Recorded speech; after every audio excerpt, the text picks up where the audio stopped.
Hello, everybody. Welcome to Streetlight Babble, where we'll be finally doing our little review of Spooderman. Spider-Man Homecoming! That was out of frame. That was. So, Jake, how'd you like good old Spider-Man Homecoming? What did you think about it? How'd you feel about it? Okay. That's good. Yeah, it was pretty good. The movie begins with the Vulture, strangely. Yes, they gave some plot and character development to the villain at the beginning of the movie, which I personally liked. Yeah, very rare for Marvel. I'd like to see more villain development. Hopefully this is a true trend. But we see the Vulture, and this is right after the Battle of New York. Like days after. Cleaning it up with a government contract, but little old Tony Stark's people come in and tell him he can't do that no more. So, can't do that no and more. since he sunk all his money into this venture, he turns to a life of crime. Now this is a very real problem. Yeah. The economy got him down, so he turned to a life of brought crime. himself back up. Brought himself up by his old bootstraps. And of course we go to Peter Parker, where we already sort of got his little beginnings in Captain Civil America. War. Yep, Civil War, and it's basically him just kind of trolling around New York afterwards, waiting for that good old phone call from Tony Stark saying he can be an Avenger. And it doesn't come for months. So what does he do? He becomes a friendly neighborhood Spider-Man. I mean, come on. Come on. There's a Stan Lee cameo, of course, in the beginning. Yeah. But, it was a pretty alright movie. The villain was actually quite well developed. Michael, of course, chose Michael Keaton, who is a master of bird-related superheroes. Or superheroes with wings. Bats aren't birds, but whatever. Slash villains. Yes, flight animal based. Flight-oriented, yeah, whatever. Who cares? Who cares? But he did do a pretty good job. You could kind of see his character, what he was going for, and the kind of a working class Tony Stark type villain. Yeah. And it turned out pretty well. Tom Holland. How do you do? Did great again. He Great again. Put those down. He really.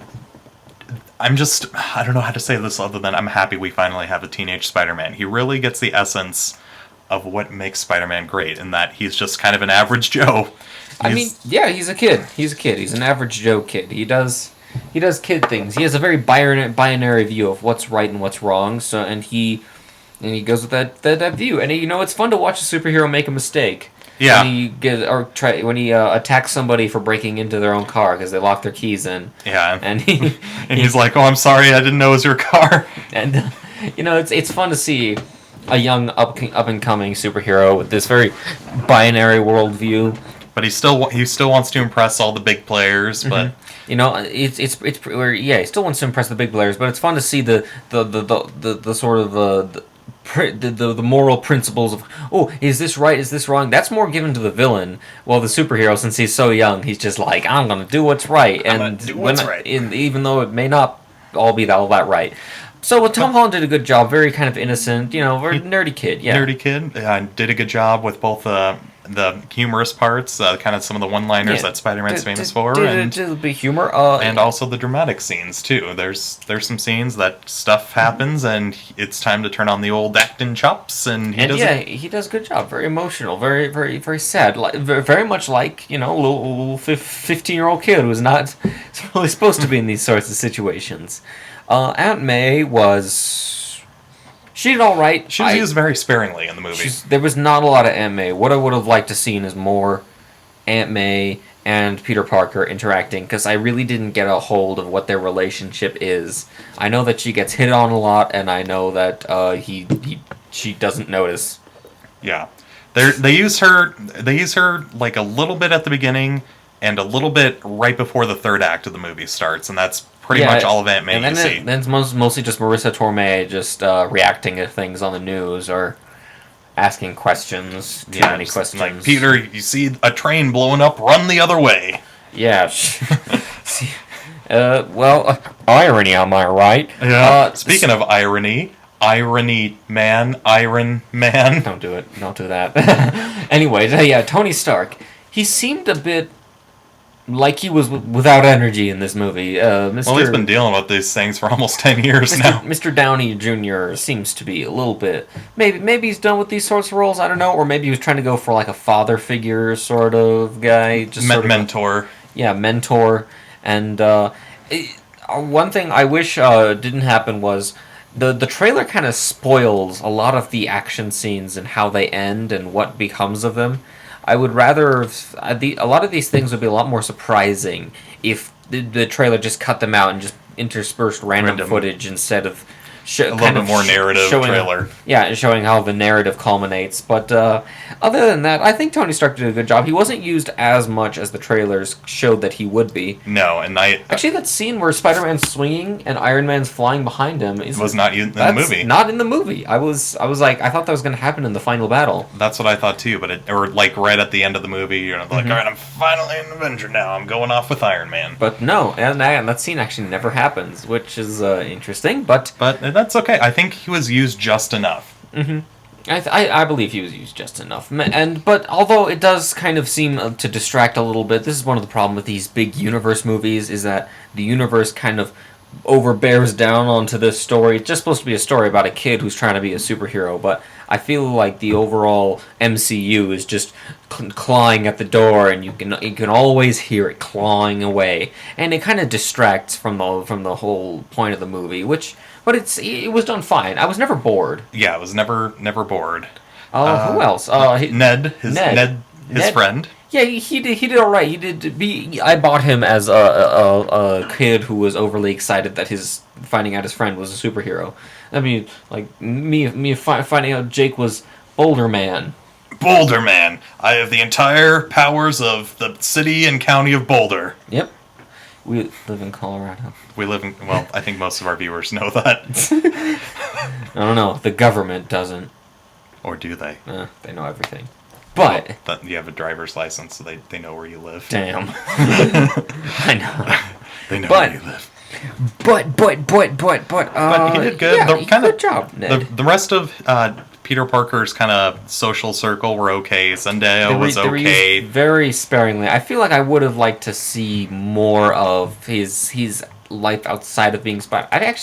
It was a strangely paced movie. It was hard to tell when certain acts were transitioning, mostly into the first and the second act. Yeah, the third act was very blatant. All right, we're starting the third act now. Very blatant when the third act was starting. But the overall, everybody seemed to be used interesting. They do something strange with one of the characters who seemed at first like a throwaway character, but I guess isn't. Yeah. But we'll get that in the spoilers section. It seems more like an afterthought what they did with her. I guess if that's the best way I can put it, an afterthought or something that just sort of, ooh, let's do this. Yeah. But Happy Hogan was in the movie too, and he was. Oh, Happy, from the Iron Man movies. Yeah, so Jon Favreau. He was a dick in this movie. Yeah, I feel like, in the Iron Man movies, he has Tony Stark to play off of, and, they're both kind of quick-witted, whereas here he's dealing with a kid, and he just... Yeah, he's kind of, like, abusing his power over this kid. Not abusing it, just not using it, really. It's just kind of... He's kind of the buffer between Spider-Man and Tony Stark. He needs somebody to look at. Happy needs somebody to look after him, because when he's the boss, he sucks as a boss. But I guess that's his character. Yeah. But the cinematography in this movie was kind of average. It was average. Say. There wasn't like an iconic defining shot in the movie or defining style like we just saw Baby Driver. If you saw the review, and the whole Edgar Wright. Syncing up the music with the movie. Nothing that defines its own style. It's just very, very average cinematography. Which isn't necessarily bad. Shots. Because on the flip side, you can get some really horrible shots like Michael Bay looking up shots, but it's... I didn't actually quite like this shot of the scene with him under the rubble. It wasn't very picturesque. You can only just see the top of his head the whole time, and it was kind of silly looking. Yeah. It was a pretty. It wasn't what I expected, but it was still alright. As I said, I wasn't bored. Yeah, you complained about Spider-Man looking a bit rubbery. Yeah, there were a couple. I mean, a lot of the times when he was actually swinging around or jumping from building to building, it looked a little bit rubbery. When it was however, when it was more like the actual action scenes where he's fighting, it looked fine. I'm pretty sure they had someone in costume in front of a green screen doing that stuff, but when he's swinging around on the webs or he's jumping around on buildings, it looked just like they needed one more render to a get bit it. fake. Like the beginning of Age of Ultron. Everybody Yeah. kind of looked really fake at the beginning of the Age of Ultron. But it kind of looked a little bit like that. I can see that. But But when he got to his, when he got to his final fight, everything kind of got ironed out. I liked, the Vulture was pretty good, pretty intimidating feller. All the weapons he was using, all his little crew, the Tinkerer, the Shocker, both 2 Shockers apparently. There's been a couple different Shockers in the comics. Been a couple Shockers. Overall, the jokes, they were pretty funny. Not laugh out loud, just kind of snickering funny. Which isn't bad. It's a lot of funny situations kind of arise, but no big old belly laughs. It was just kind of like ha ha ha ha. But I was never looking at my watch. I was always entertained, always invested. So that's pretty good. I give this movie a cool 7 out of 10, maybe 6 or 7 out of 10. I feel like there were things they could have done better. Paced a bit more of Peter's life interspersed with Spider-Man's life. I still prefer Spider-Man 2. I still think that's the best Spider-Man movie so far from the Sam Raimi trilogy. Yeah. I would have liked to have if it had more of its own art style, a few more perspective shots, maybe a bit more stylized, because the end credits were very stylized. They were the very like teenage writing in the book thing, but I feel like maybe that could have been used a little bit more. But it was a good movie. It was fine. You're a fan of Marvel. You're a fan of Spider-Man. You're gonna want to see it, especially after the Amazing Spider-Man 2, which was just not great. No, it was terrible. Yeah, I'd agree. I'd say this is definitely a 7 out of 10. Fun summer blockbuster movie. Go see it. You'll have a gay old time. You have gay times. All right, well, stay tuned. We got a spoiler video coming out on the Hot and Ready, so be ready for that. I got an eye patch. Oh no, he's Nick Fury now. Yep. All right, bye guys.